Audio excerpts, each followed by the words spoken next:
One thing that I found interesting is YouTube just announced that they're not going to pay on AI content. Social media is going to make your mind mush and you're just going to consume all this crap. It's the oldest branding and marketing advice in the book. Listen to your customer. Start there. What's up, friends? Welcome back to another REVB Podcast. Excited for the conversation this week because we're going to be talking a lot about things that you should be thinking about when you are creating content. We've got the co-founder and CEO of 1000WATT, Brian Boero, here today, and I know it's going to be an awesome conversation. If you don't know what 1000WATT is or who Brian is, 1000WATT is a branding and strategy agency in the real estate space, and they absolutely crush it with personal brand for agents and talking to different brokerages and things like that. So I'm excited to dig in. Brian, what's going on? Hey, Katie, thank you. It's great to be here with both of you. So Brian, give me the scoop. 1000WATT has kind of become this brand that we know you guys are like really smart and you do some fun stuff. No, we fooled you. We fooled you. Right? Yeah. But how did it start? Like, it's interesting to figure out like what the evolution of 1000WATT is. The basis, and this probably gets to what you may want to talk about. The basis of 1000WATT and our brand was really content. And, we started 1000WATT in 2007, and my co-founder, Mark Davison, and I, we both could write, and we both had a point of view on the real estate business and marketing and all that type of stuff. We started a blog because, blogs were kind of cool and new. So we started writing stuff, and people would pick it up in their RSS readers, if you remember what that was. And we built an audience. Our brand was built on content, or what we called back in those days, content marketing, inbound marketing, all of that type of stuff. But really what it is a projection of a point of view. And that's how you find your people. You should put a point of view out into the world, and those with whom it resonates gravitate towards you. So Brian, you started out with blogs. If you were starting out today, what would you start out with? I would start on whatever, let me put it this way. I would do what we are doing, or what I do at my company, which is writing. I'm not, despite my presence here, I am not made for video. I tend to sort of think through things in long form. So I wouldn't be cranking out Instagram Reels, TikToks. The short form wasn't for me. So my answer to your question, Tim, is I would start on whatever platform, channel, or medium you are most comfortable at and most adept at. That should dictate the answer to that question.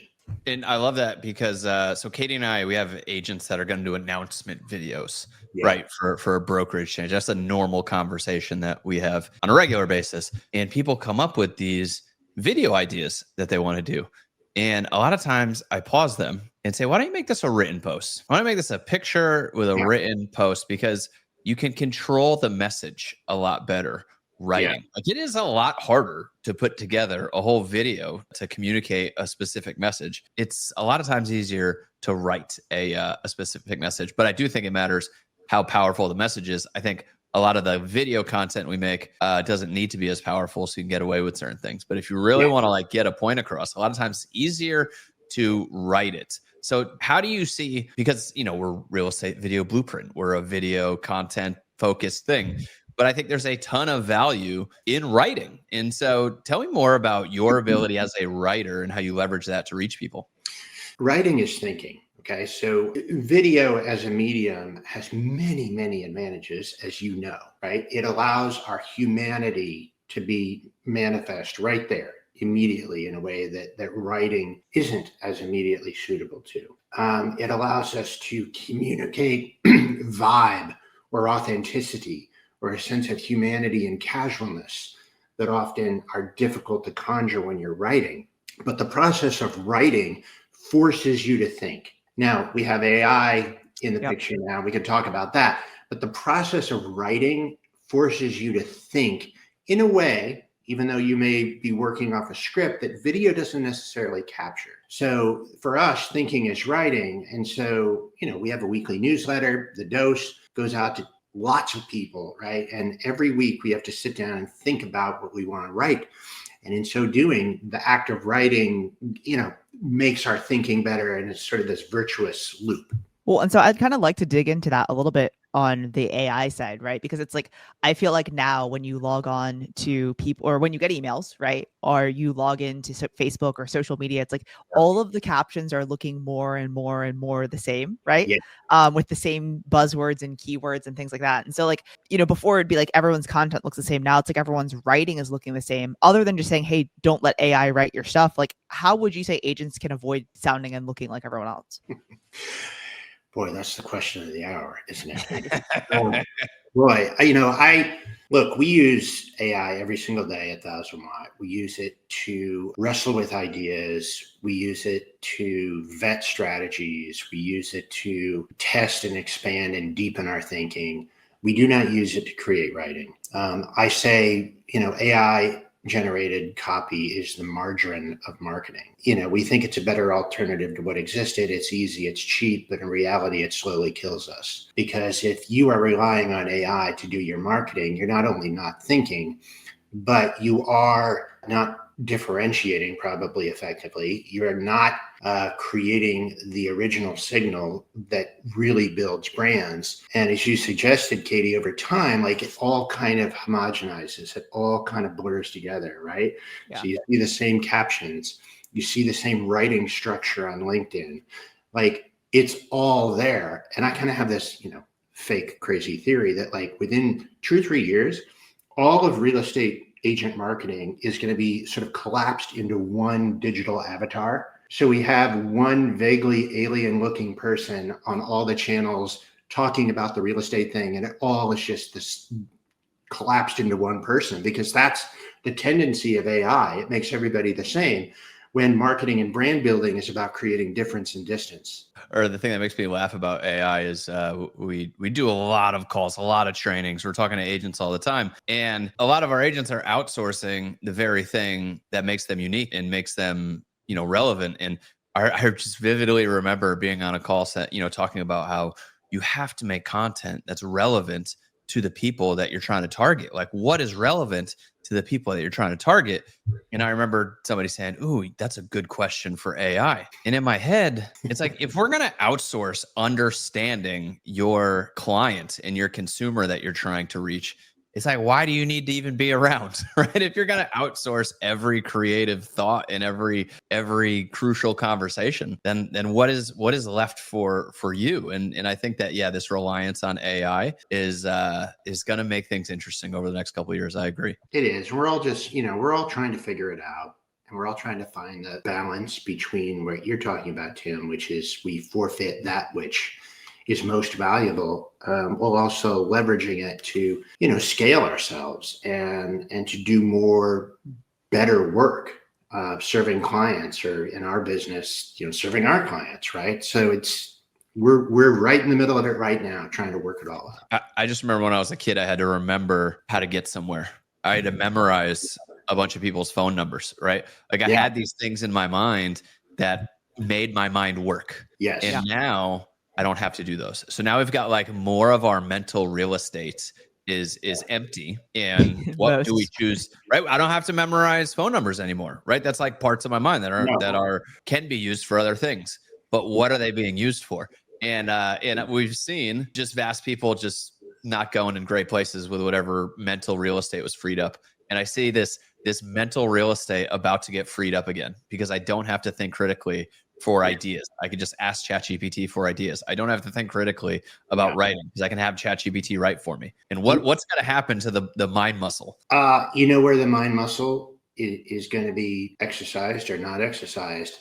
And this is my cynical worst case scenario. as we outsource our creative intelligence to AI, that brain power that we are abdicating is going to be increasingly focused on consuming other people's AI generated content. So the stream is going to continue to fill our head, but the stream is going to continue over time to become more and more homogenized and artificial and synthetic, which is a rather bleak outlook, but does provide us, I think, as marketers and brand builders, some pretty clear direction, right? I mean, how, as an agent out there trying to differentiate yourself from the hundreds or thousands of other agents you're trying to compete with, how do you break out of that loop, right? Well, one thing that I found interesting is YouTube just announced that they are not going to pay on AI content, right? So like the monetization program, like you get paid for some channels once you hit a certain amount of watch time and a certain amount of follower or subscribers and all of these things, right? They drew the line and said, hey, if you're creating AI content, we're not going to pay you. And so I think that makes things interesting, right? Of people like, oh, well, I don't need to be in content anymore. If that is a large income pillar for them, that may make them think twice. And still have that creative process, or still be the one that's in the video, or still be the one that's creating it. And that makes me happy, right? Right. Yes. I mean, there are signs of hope out there. Always. Yeah. Look, I mean, social media in general is that same thing. It's like there's social media is going to make your mind mush and you're just going to consume all this crap. But on the same hand, social media helps us make amazing, beautiful connections and has had amazing positives. So I think there's both sides to the coin, but I do think it's going to take a lot of effort to make sure there's some balance. Right? It's going to take a lot of effort to make sure there's some balance, because naturally, I think it would go the way that you're talking about. Yeah, for sure. What's up, REVB fam? I am interrupting the podcast to give you the scoop before anybody else. REVB 2026 is April 8th and 9th in Nashville, Tennessee. That's right, it's going to be the REVB Honky Tonk edition, and it is going to be a ton of fun. So here's the deal. We wanted to give you, our podcast listeners, our most loyal fam, the first shot at tickets. So DM us on Instagram and we'll send you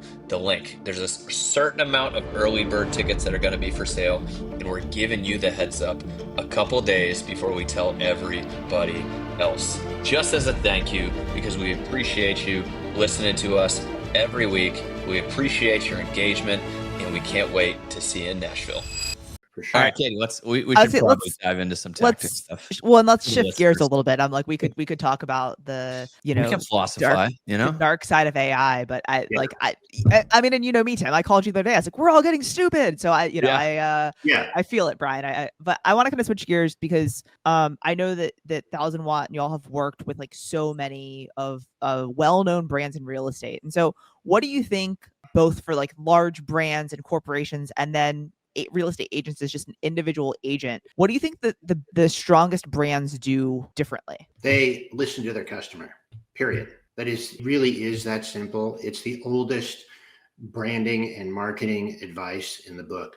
Listen to your customer. Start there. It's that simple. And we do a lot of talking at our customer in this business. We're really good in the real estate industry at talking to ourselves. And we don't spend enough time listening to the people with whom we are trying to make a connection. And I think we wrote this in our newsletter last week. Think about this. Zillow is whether you love Zillow or built your business on Zillow or you can't stand Zillow, it doesn't matter. Zillow is the most resonant, powerful brand in the history of housing. And from the very beginning, they built their business and their brand on listening closely to their customer, methodically. It was core to their business. And that's how they built the most powerful brand in the history of housing. So that's really my super dumb, obvious guidance.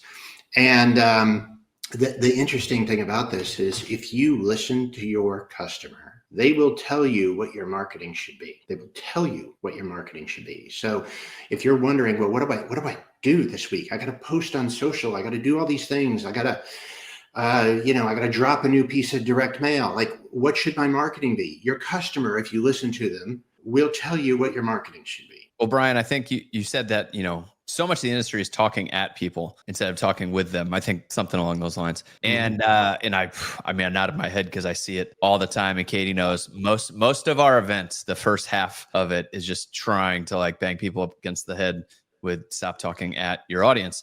Yes.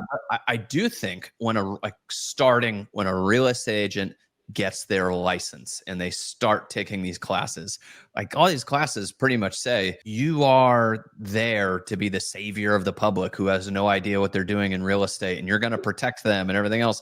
And then you have this savior syndrome across the industry, right? Where we are, the public needs us or else they wouldn't know how to buy and sell real estate.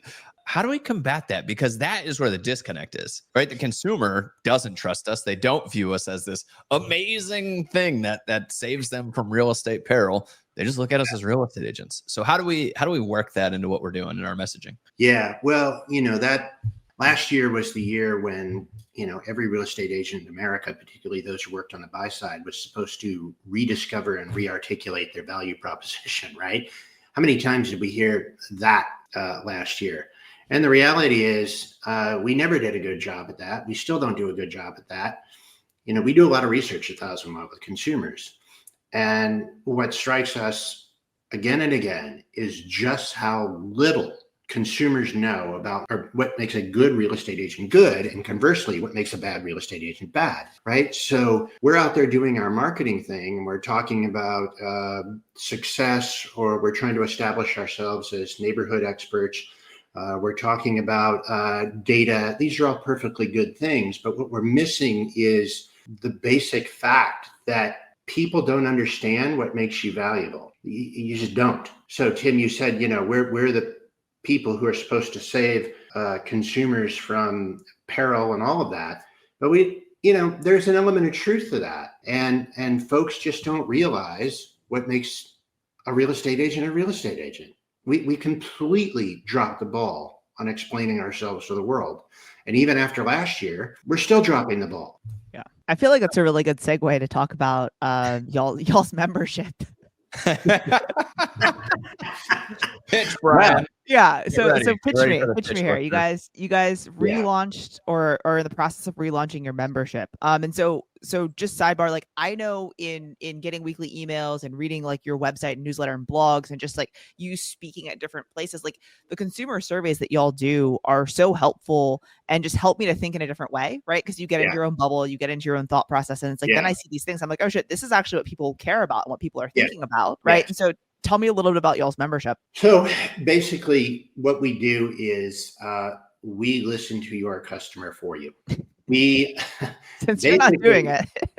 Right. Because, right, the average brokerage, the average team, the average agent, like you're too busy doing everything else that you're doing, creating content, selling, operating, and you're not methodically listening to your customer, which is understandable. So we do that for you. We do extensive consumer research throughout the year. We then take that and we build from it marketing strategies, ideas that are actionable, and sort of paint a picture of how to do marketing based on this foundation of consumer insight.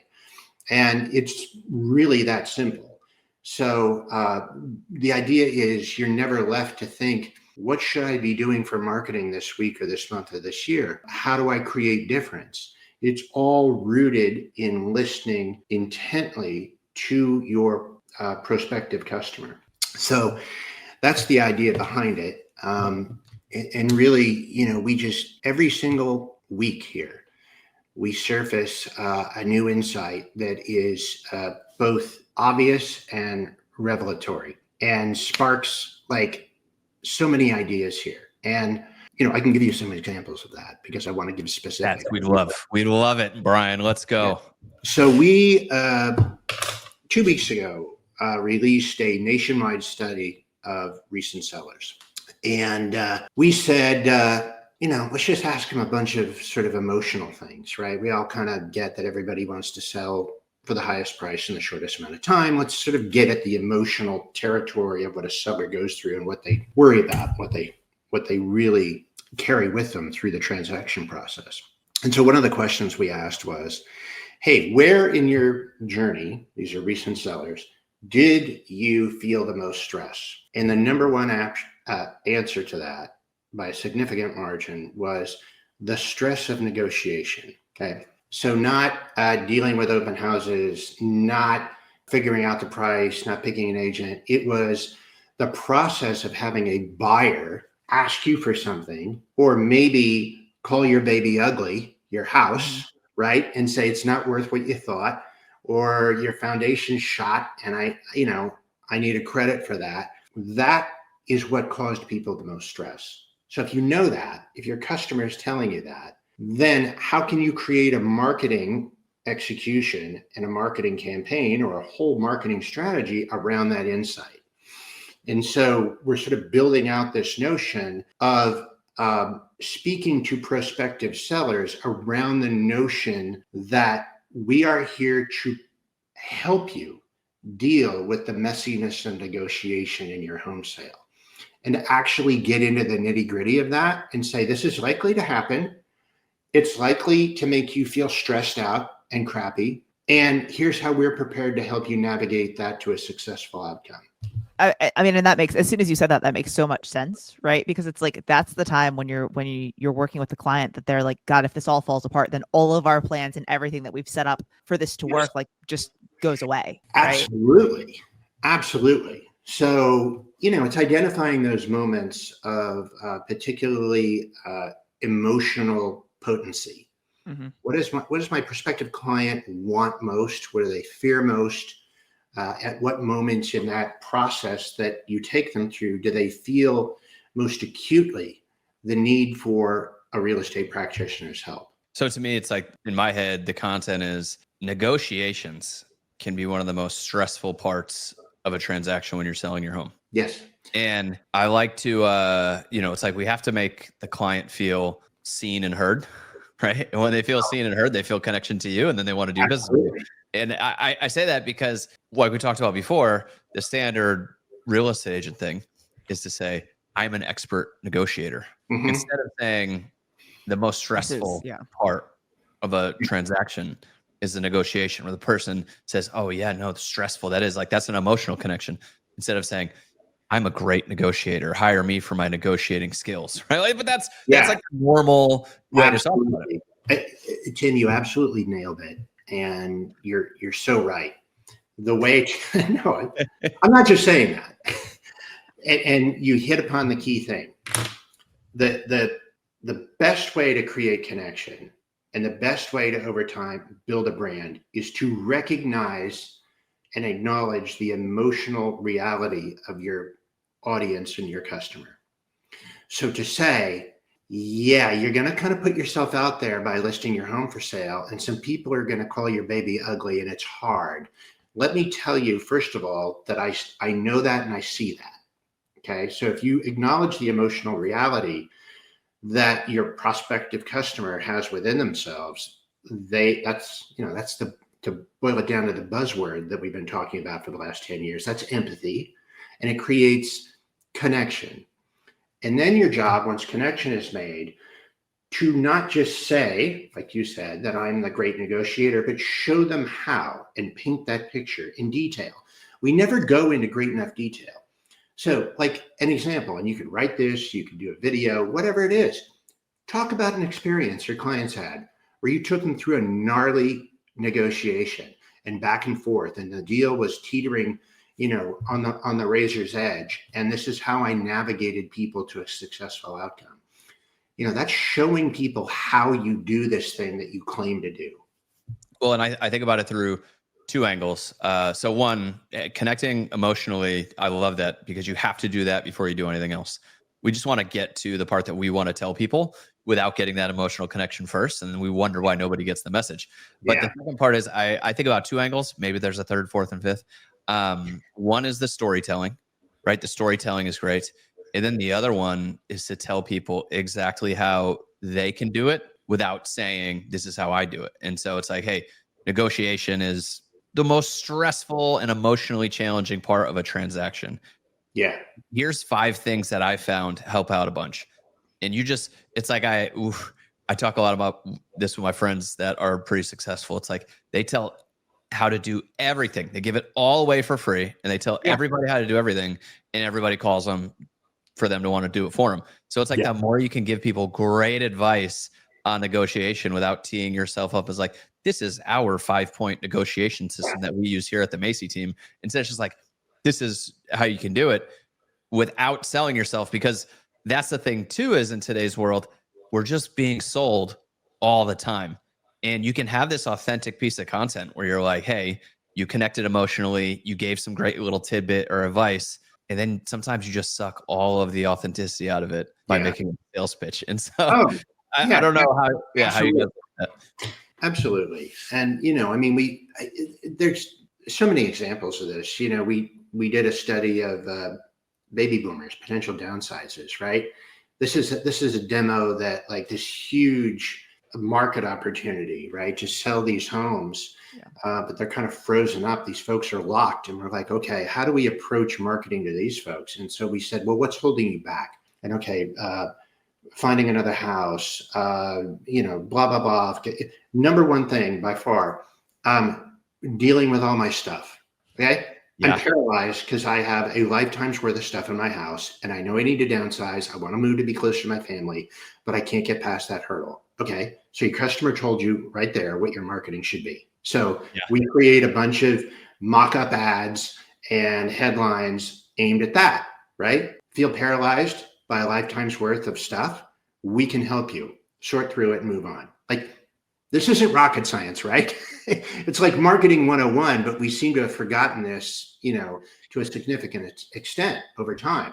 Brian, Katie, remember we had this with REVB where it's like you're either 100% giving or you're 100% selling. I love social media right now where you can fill your content with 100% gives, right? Like your feed is just full of you, nothing but give. And then you can run ads. Because a lot of times the thing when you're selling, right? Like if that ad pops up in my feed, a lot of times I'm like, who is this Brian guy? And then I click, I go to your feed and it's just nothing but 100% give.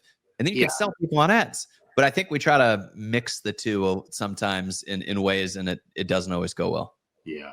All right, Katie, what's on your mind? I've been talking over you the whole time. No, you love talking. It's totally cool. That's why we're a good. That's why we're a good partner. Pretty well, Tim. You Brian. So good.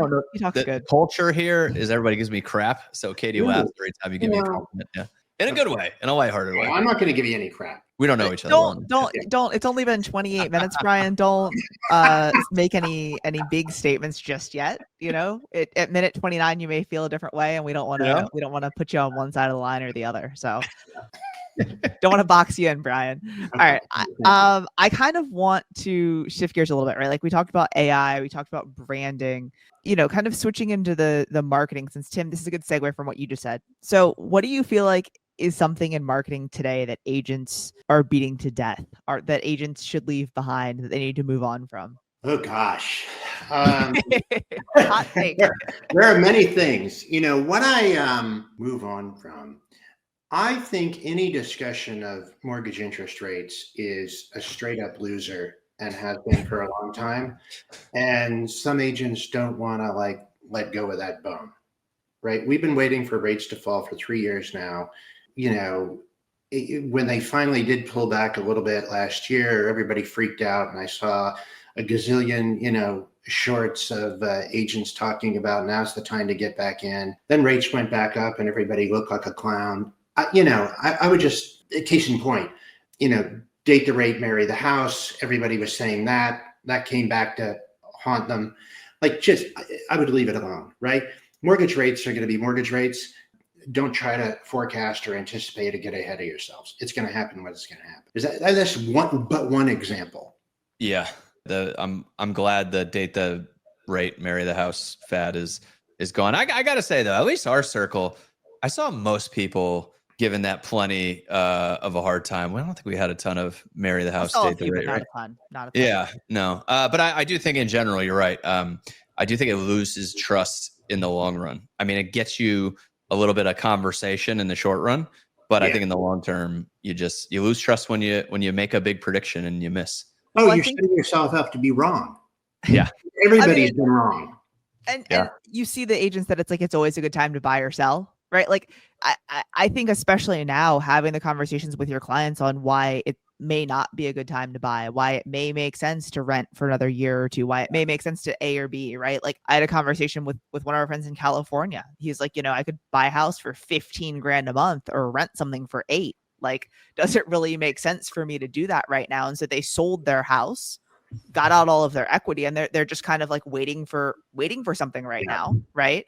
But like when it's over double, I think it was over double for them to buy versus rent. Yeah. So. Well, you hit on something, Katie, that I think is pretty important, and again, super obvious, right? Like, just start with the truth. You can never go wrong with the truth. The truth, unfortunately, in some cases, tends to be a differentiator in this space, right? In real estate marketing. And what your example is exactly right. I love that. Marketing, at least at the point of sort of first encounter, is often about pattern interruption. Break the pattern, right? So again, this is the AI dynamic of homogenization. When everybody's kind of saying the same thing, if you're saying the thing that nobody else is saying and actually happens to have some truth to it, for example, now it's not a great time to buy a house for many of you. It may be time to wait. Let's talk about it. That's the truth. It just is, right? Over time, I believe in home ownership. All of us in the business believe in home ownership. But is it a good time to buy for somebody? I live in the San Francisco Bay Area. Mortgage rates are between 6.5 and 7. Houses cost a fortune. Is it a good time for everybody to buy? No, it's not. If you have what it takes and you're willing to take the risk and you're willing to go through the difficulty, yeah, it's a good time to buy.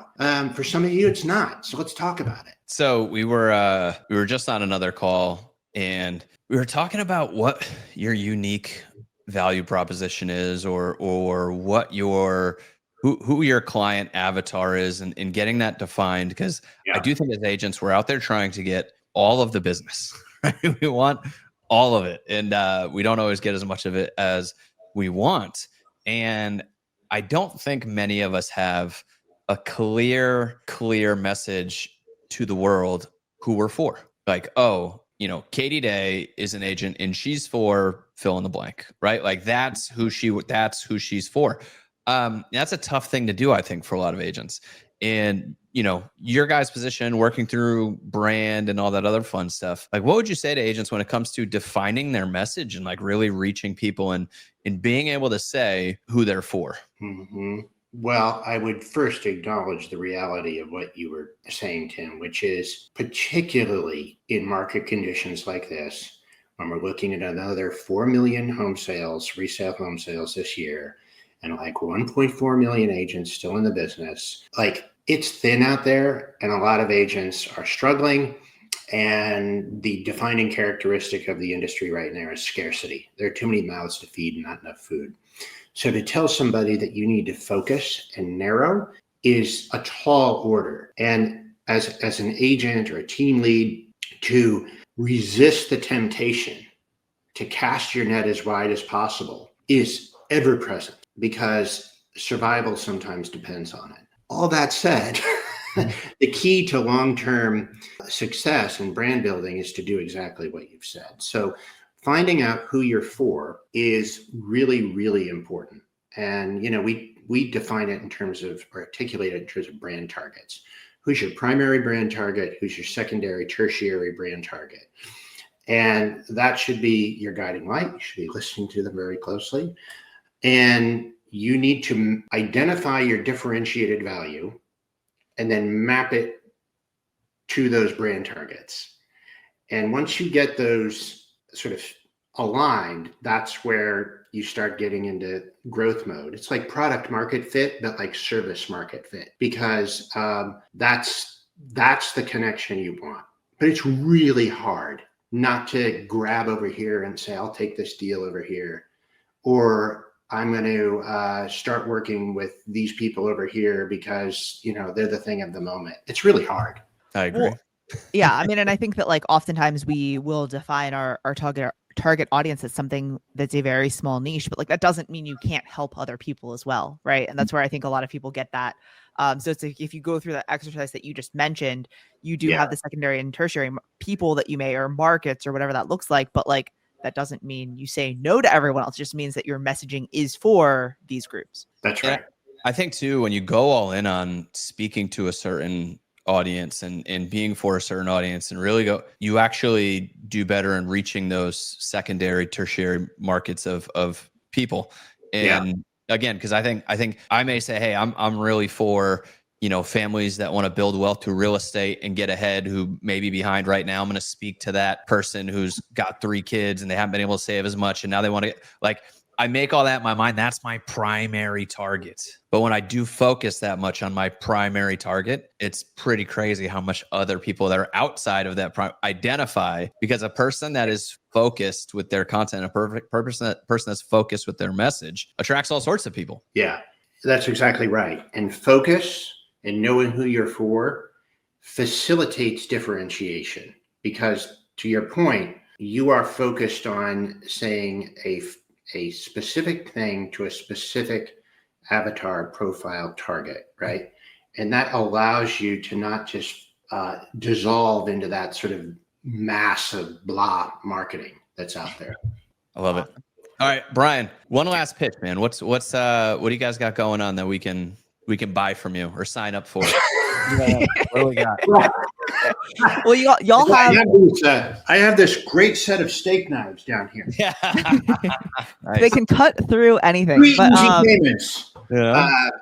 No, honestly, don't buy anything from me right now.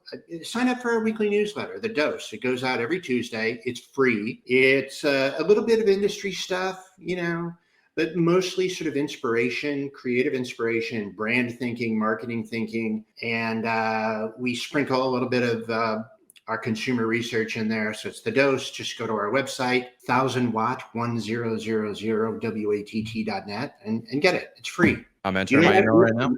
And when you're on the site, you can also sign up for notifications, because 1000 Watt Branding and Marketing Summit is in June. It is 2026. first week in June in Denver next year.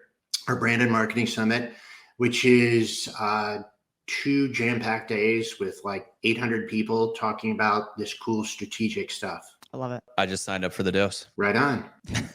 Brian, thanks for being on, man. Now it's bugging me that you didn't already get it. Okay. Yeah. Fair. Oh, this got awkward. Yeah. Tim. Way to go. Good job. That's all right. Better late than never. Yeah. Well, this is great, Brian. I appreciate you jumping on. And yeah, man, we may have to have you back to have another conversation after I read a couple doses. A couple doses. After I got a couple doses. Thank you for having me. And you absolutely don't talk too much. So enjoy, Katie. I don't know. I mean, Brian, Stick around, Brian. We'll see. You both talk really well. Thank you. Brian will be back next week and the week after that. Exactly. I'm your new favorite guest. Yeah. Right? New favorite. Thank you both.